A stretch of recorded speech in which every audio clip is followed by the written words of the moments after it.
मनुष्य सामाजिक प्राणी है। वह नितांत अकेला नहीं रह सकता है। चाहे मनुष्य का जन्म हो, पालन पोषण हो, शिक्षा दीक्षा हो, जीवन निर्वाह के धंधे हो, भजन पूजन हो, ध्यान साधना हो, इस सब के सब समाज में ही होते हैं। अब समाज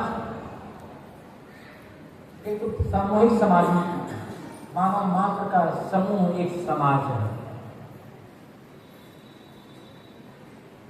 किंतु समाज रहते हुए आदमी दो प्रकार से रहता है। एक परिवार में कुछ लोग रहते हैं और एक मठों में कुछ लोग रहते हैं।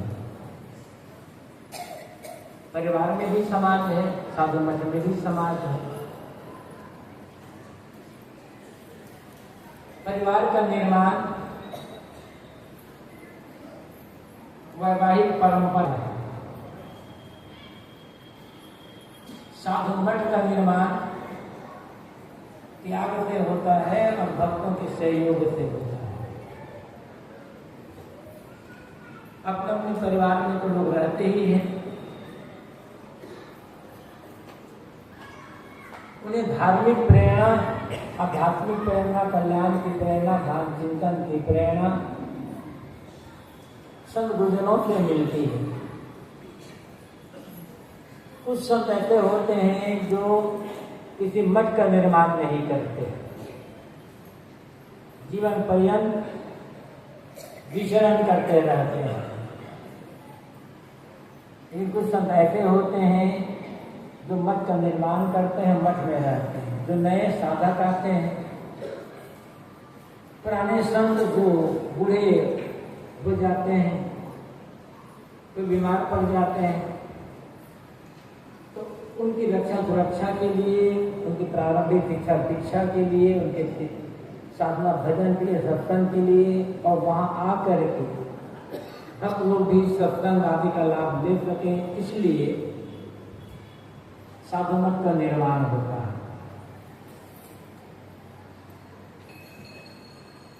कोई भी साधु मठ, कोई भी धार्मिक स्थल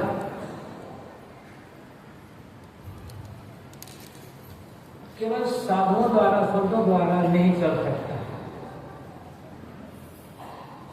जब तक भक्तों का, श्रद्धालु सज्जनों का सहयोग न हो।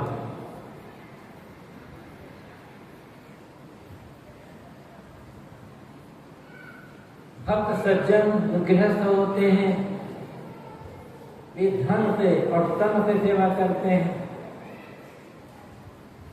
मठ में रहने वाले जो संत होते हैं, वे यथासंभव और तन से तो सेवा करते ही हैं, अपने ज्ञान दान द्वारा सेवा करते हैं।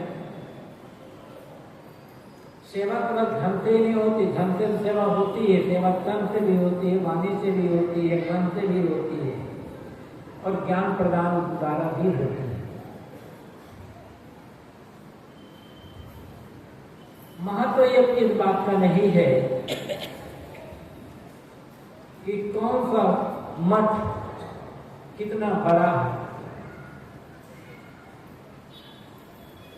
कितने लोग उस मठ में रहते हैं। महत्व इस बात का भी नहीं है कि उस मठ में कितनी संपत्ति है, किंतु महत्व इस बात का है उस मठ से, उस आश्रम से, उस मंदिर से समाज को क्या सीख मिल रही है, क्या प्रेरणा मिल रही है, कि कौन सा आदर्श मिल रहा है। चाहे वो साधुओं का मठ हो, चाहे वो साधुओं का मठ हो, दोनों तरह के मार्गावलंबी होते हैं।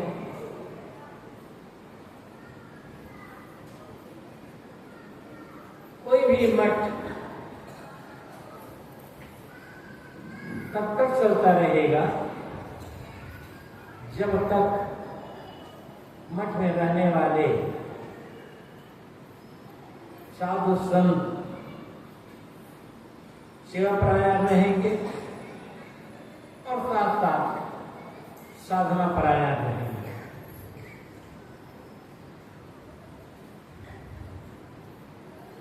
और सेवा और साधना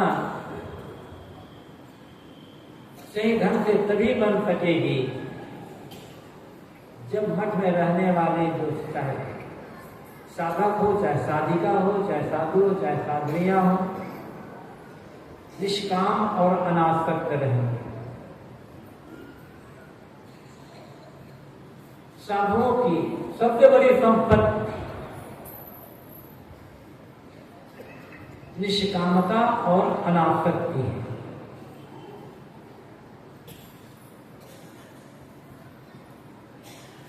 और निष्कामता अनासक्त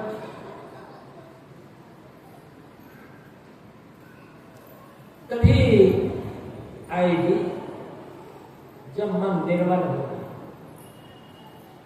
और मन निर्मल तब होगा जब सेवा की भावना होगी, स्वार्थ का त्याग होगा।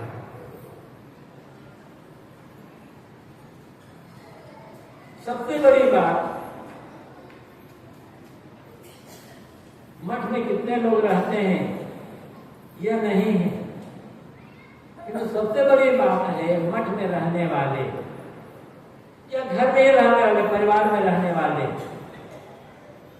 आपस में कैसे रहते हैं। लड़ करके रहते हैं, कूड़ करके रहते हैं, विवाद करके रहते हैं, अपना अपना मनमानी बन करके रहते हैं, व्यक्तिगत स्वार्थ भावना को लेकर रहते हैं, या सहनशील बन करके रहते हैं, संयम से रहते हैं, त्याग भाव से रहते हैं और सेवा साधना परायण रहते हैं। गृहस्थी ही है। आप सबका अनुभव होगा अच्छी तरह से। जितने लोग गृहस्थी में रहते हैं सबके विचार एक जैसे नहीं होते, सबके स्वभाव जैसा नहीं होता। वही बात साधु मठ में भी है। साधु मठ में लोग कहाँ से आए हैं? गृहस्थों से निकल कर ही तो आए हैं ना। और गृहस्थी से निकल करके आए हैं। आए किस उम्र में है? 17, 18, 20 साल उम्र के पश्चात आए ज्यादातर लोग। 17, 18 साल की उम्र तक या 20 साल की उम्र तक उस घर में उन्हें जो संस्कार मिला है, उस संस्कार का एकाएक पूरा का पूरा त्याग करना, जो स्वभाव बना है उसका त्याग करना कठिन होता है। इसलिए यदि अपने स्वभाव में परिवर्तन नहीं किया गया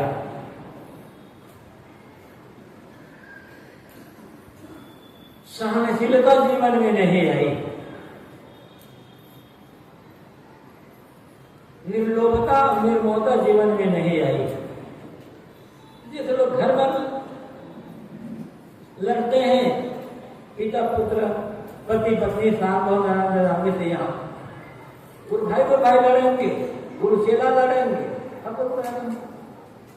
आदत है लोगों की लड़ेंगे, लेकिन विशेषता लड़ने में नहीं, गृहस्थी में है। एक आदमी थोड़ी थोड़ी बातों को लेकर चिढ़ जाता है, और तो चिढ़ने को लेकर दूसरा आदमी भी चिढ़ गया तो कभी घर का माहौल शांत सुखद नहीं रह सकता है।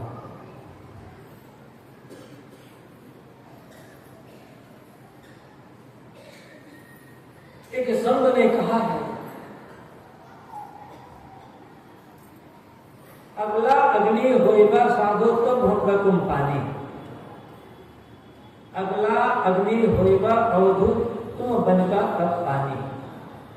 यदि सामने वाला आदमी आग बन गया, मतलब क्रोध में बात कर रहा है,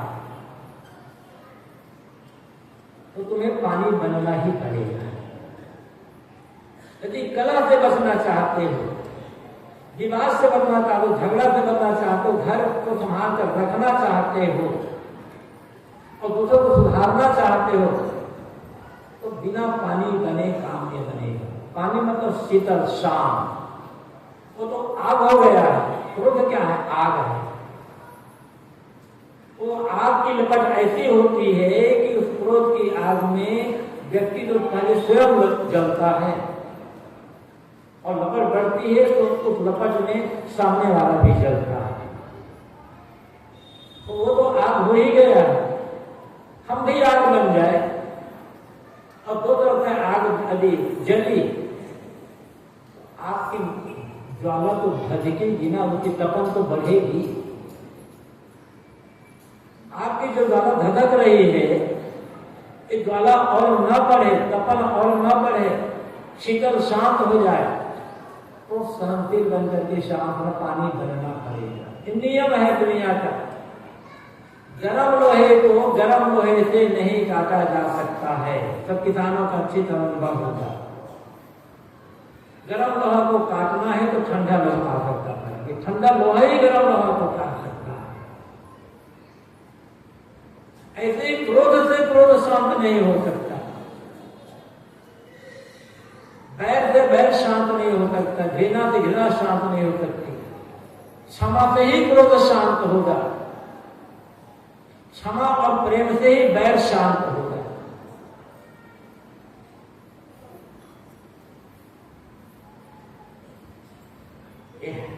हर आदमी भीतर क्रोध है, हर आदमी भीतर क्षमा है। मात्रा कम ज्यादा हो सकती है। यदि क्रोध की मात्रा ज्यादा है तो कम करके क्षमा की मात्रा बढ़ानी होगी, सहनशीलता की मात्रा बढ़ानी होगी, प्रेम की मात्रा बढ़ानी होगी, तब गृहस्थी सुखद बनेगी और तब विरक्ति भी सुखद बनेगी।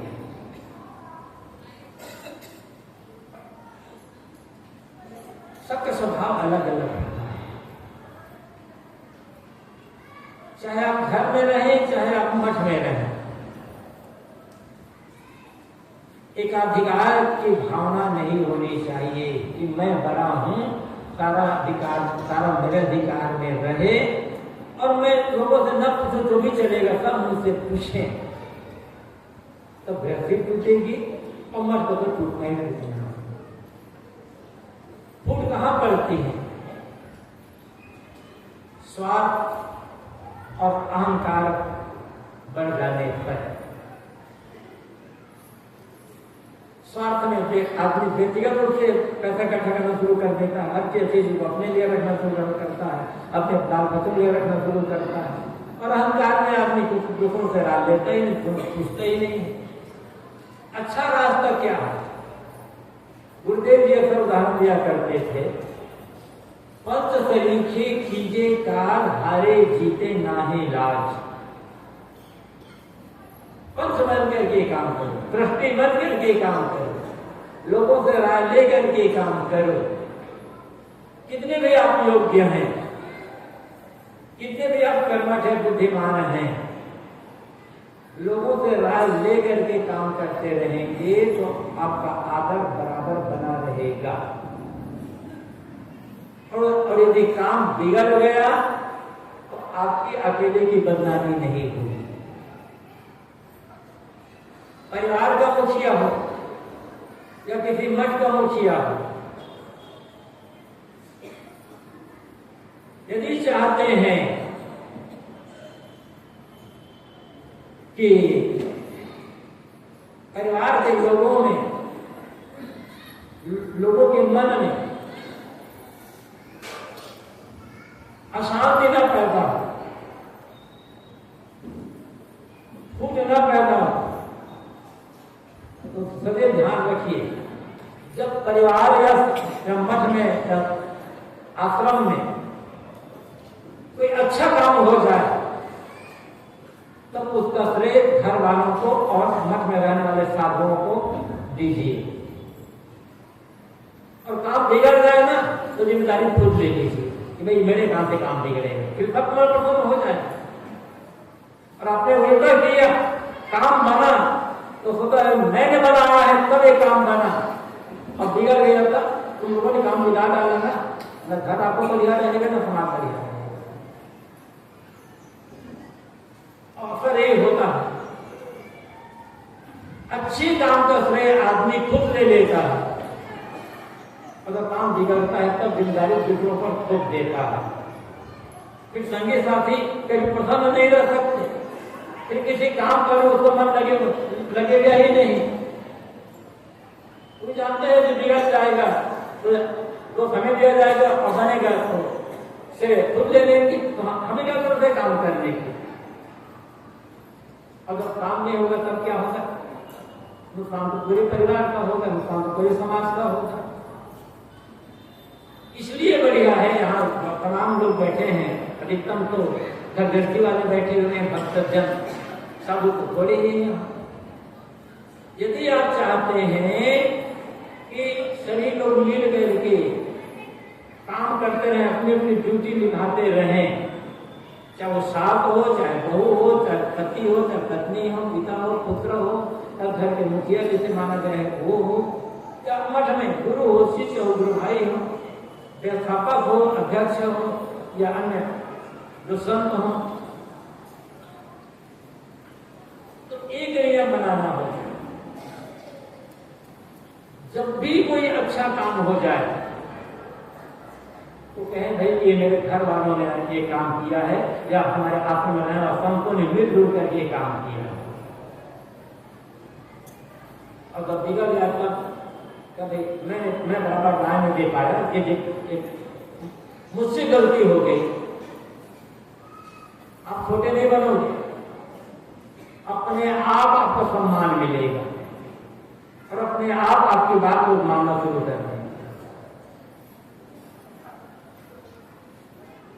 ये आवश्यक है ही, लेकिन साथ साथ आप कितने भी योग्य बनेगा, कितने भी योग्य हो, कितने भी अच्छे बढ़ करके काम कर रहे हो, आपसे जो बड़े हैं, आपसे जो छोटे हैं, उनसे भी राय लिया जाए कि भाई हम ये काम करना चाहते हैं, या आपने राय नहीं लिया और समय ऐसा हुआ कि राय लेने का समय नहीं रहा, तो जब वो काम हो कर लिया आपने या काम करके आ गए तो बताया साहब समय कम था या आप नहीं थे तो इसलिए हम राय नहीं ले पाए, मैं ऐसा सा काम करके आया, ऐसा ये काम में आगे आगे ये प्रोग्रेस हुआ है। फिर किसी के मन में उदासी नहीं होगी, किसी के मन अप्रसन्न नहीं होगा। अपने अहम को मिटाना बहुत जरूरी है।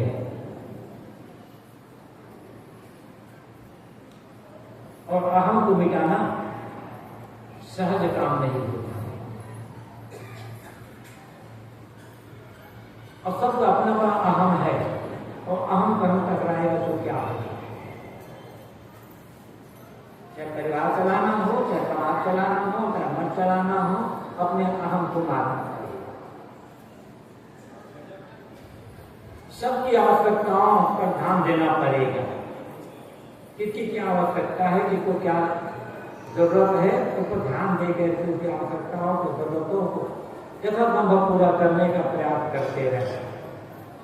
ध्यान यह देना होगा कि परिवार हो, समाज हो, मठ आश्रम हो, फूट न पड़ने पाए लोगों में। फूट पड़ी तो बड़ी बड़ी संस्थाओं का विनाश हो गया, बड़े बड़े देश गुलाम बन गए।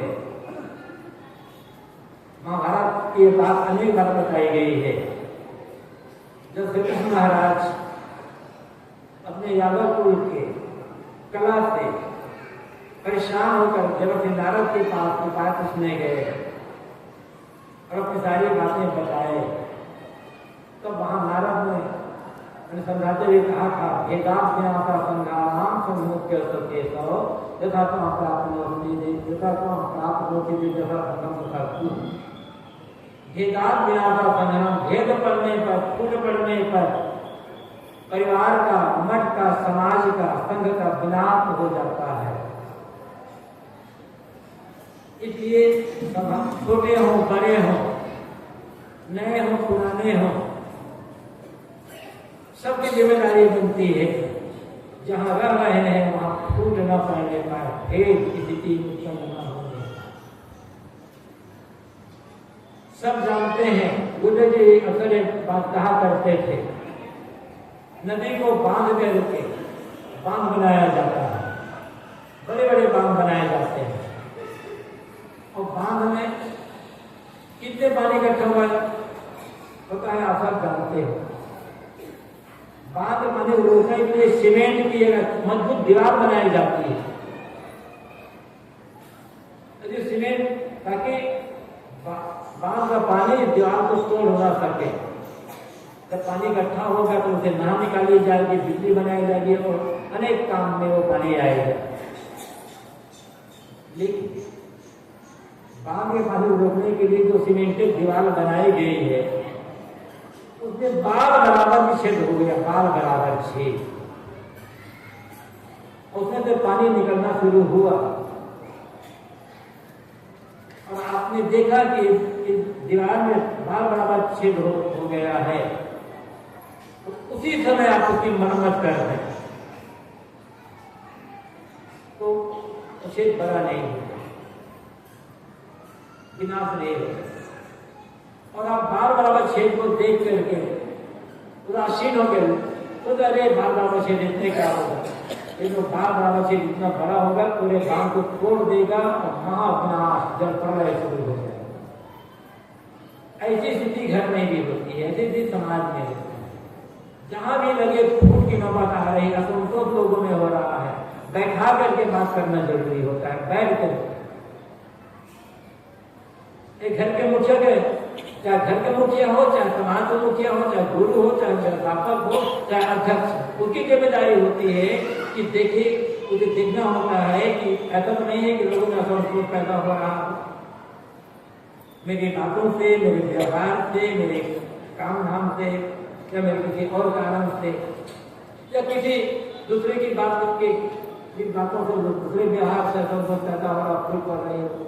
बुला करके मीटिंग होने की आवश्यकता है। गुरु जी कहा करते थे, ईटिंग और मीटिंग ये दोनों साथ साथ होना चाहिए। ईटिंग साथ बैठ करके खाना, और मीटिंग कोई भी काम करना, छोटा बड़ा, कहीं आना जाना हो तो बैठ करके तय कर लेना किसको कहाँ जाना है, किसको कब जाना है, कैसे जाना है, कोई काम को कैसे करना है। ये बराबर जो होता रहा तो परिवार सुबह से चलेगा, मठ आश्रम सुबह से चलेंगे और एकता, सहयोग, समता का भाव बना रहेगा। ये समझना होगा कि जो मकान बने हुए हैं, सड़कें बनी हुई है, इतनी जो जमीनें है, जो हाल बना हुआ है, जानकारी का हम उत्पन्न कर रहे हैं, आश्रम ये नहीं है, मठ ये नहीं है। आश्रम को या मठ को हो, वो है यहाँ के रहने वाले संत और साधक। ये इस मठ में या कहीं भी मठ हो, संत साधक ना रहे उसे मठ नहीं कहा, आश्रम निकाल दिया, दिया हुआ पड़ा हुआ खंड है, फिर तो महत्व क्यों होगा? यदि यहाँ संत न रहे, साधक न रहे और भजन सत्संग ध्यान साधना का काम न हो तो आप लोग क्यों आ गए यहाँ? खाली देखने के लिए तो नहीं आओगे। हाँ भाई, यदि पार्क बना दिया जाए तो सुबह हम घूमने आ जाओगे। ये मठ या कोई भी आश्रम तभी तक है जब यहाँ संत रहे, साधक रहे, भक्तों का आना जाना बराबर बना रहे, समय से सुबह काम खत्म होता रहे, ध्यान चिंतन होता रहे, स्वाध्याय साधना का काम होता रहे, भक्तों को जीवन जीने की प्रेरणा मिलती रहे, भक्ति भजन सत्संग ध्यान की प्रेरणा मिलती रहे, तब तो ये मठ आश्रम उपयोगिता है। और नहीं है तब फिर की क्या उपयोगी, क्यों आएंगे आपको, आकर मिलेगा कितना। अनेक बार चर्चा हुई है, प्रयागराज में जो पहले जिसे इलाहाबाद कहा जाता था, 1977 में गुरुदेव जी ने वहां पर संस्था की स्थापना की, गरीबाना संस्थान करके आप लोग सब जानते हैं, बहुत लोग गए भी हैं, नहीं गए हो सुनते हैं जानते हैं। अक्सर लोग पूछा करते थे गुरुदेव जी से कि महाराज आपने यहाँ प्रयागराज में इस संस्था की स्थापना क्यों की, मठ क्यों बनवाया, क्यों बनवा रहे हैं आप। तो गुरुदेव जी कहा करते थे, पहला उद्देश्य है सदगुरु कबीर के जो संदेश है, मानवता पर अध्यात्मवादी संदेश, इस संदेश का प्रचार प्रसार करने के लिए ग्रंथों का प्रकाशन, उसकी व्यवस्था, उसके रख रखाव, ये संस्था बनाई जा रही है।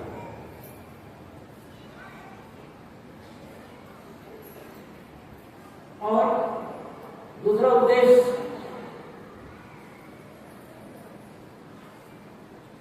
गुरुदेव जी कहा करते थे,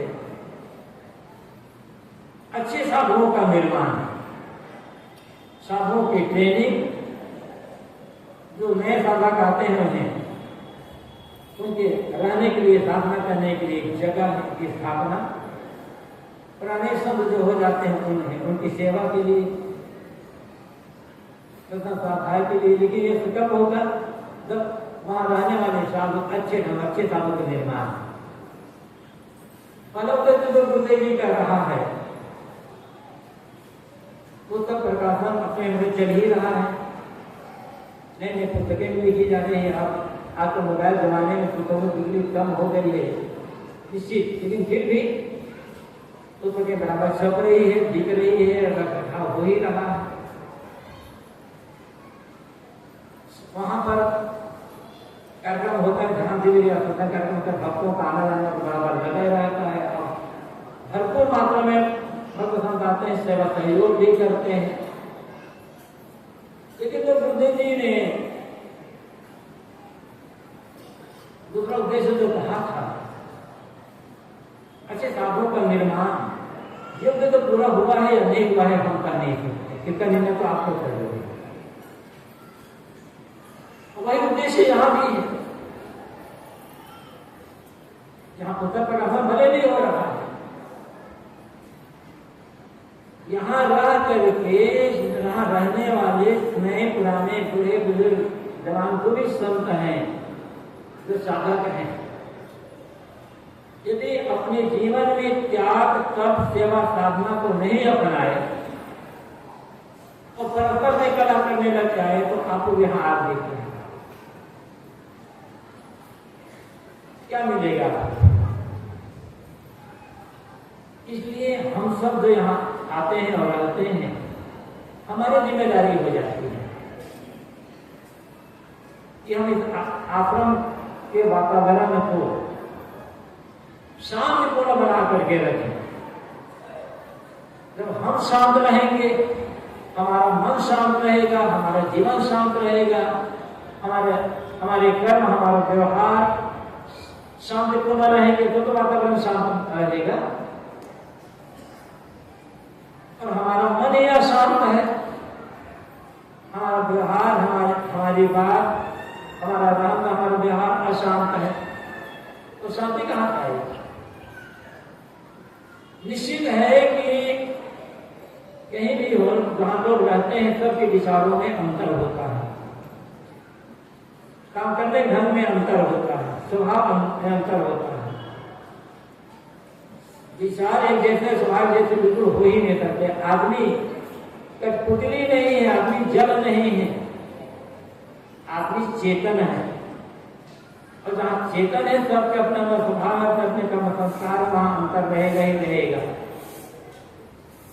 उसी विचारों की भिन्नता को नजरअंदाज करके जहां जहां विचार मिलते हैं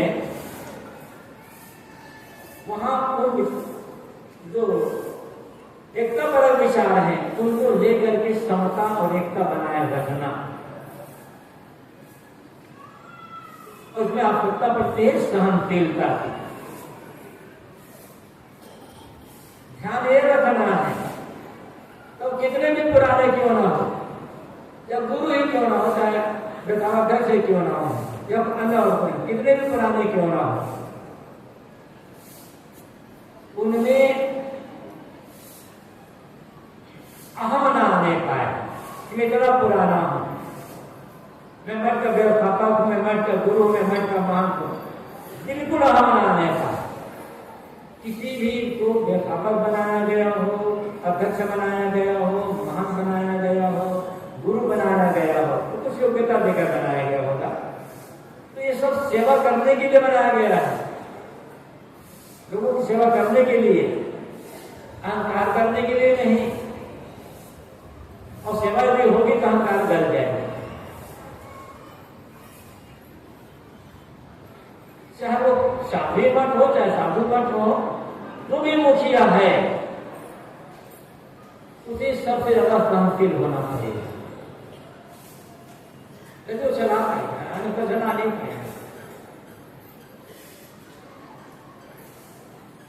और जो अन्य लोग लाते हैं वो भी यदि बड़े योग्य कर्मठ हैं, उन्हें अपनी योग्यता का और कर्मठता का अहंकार न होने का। तो कहीं छोटे हो बड़े हो, किसी पर भी अहंकार न आने का। अहंकार आया तो विनाश शुरू हो जाएगा, तो रोक नहीं पाएगा। आपका घर हो चाहे और कोई भी हो। सेवा, संयम, सत्संग, स्वाध्याय, साधना, यदि ये पांचों है, अब लोग आते हैं, अब आश्रम में जो यहाँ संत रहते हैं, भक्त आते हैं तो मेहमान बनकर आते हैं, जब हम उनकी सेवा करें और साथ साथ सेवा साथ समय समय सत्संग होता रहे। सत्संग में छोटे पुराने नहीं पाए, सब छोटे बड़े सबको आने का आवश्यकता है। अपने अपने शास्त्रों को स्वाध्याय करें, अपने मन में पर संयम रखें और ध्यान केंद्र का ज्ञान करते रहें। ये मानव मात्र के लिए आवश्यक है। और ऐसा होगा ना तो एक सुंदर समाज का निर्माण होगा। तब तक हम अपने कल्याण का काम कर सकेंगे। अभी संदर्भ है वर्तमान स्थान श्री कबीर संस्थान नवापाड़ा डोगरा राजीव,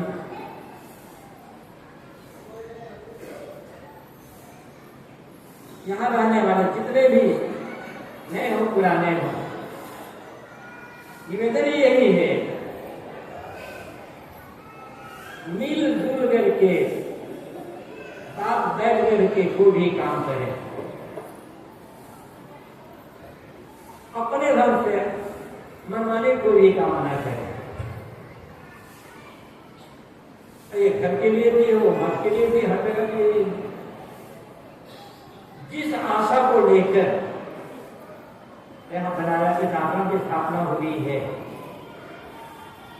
श्रद्धेय श्री सोनपाल साहब जी ने अपनी पूरी संपत्ति इस आश्रम को दान की है, जिस आशा को लेकर। हमारे गुरुदेव जी यहाँ बराबर आते रहे जीवन पर्यंत, जब स्थापना तब थे। गुरुदेव जी जिस आशा को लेकर के यहाँ आते रहे, अपनी बातें बताते रहे, या और आप लोग जो सहयोग देते हो आखिर मुझे धार्मिक रूप से जिस आशा को लेकर के देते हो, वो आशा पूरी होनी चाहिए। उसमें कोई कमी नहीं आनी चाहिए।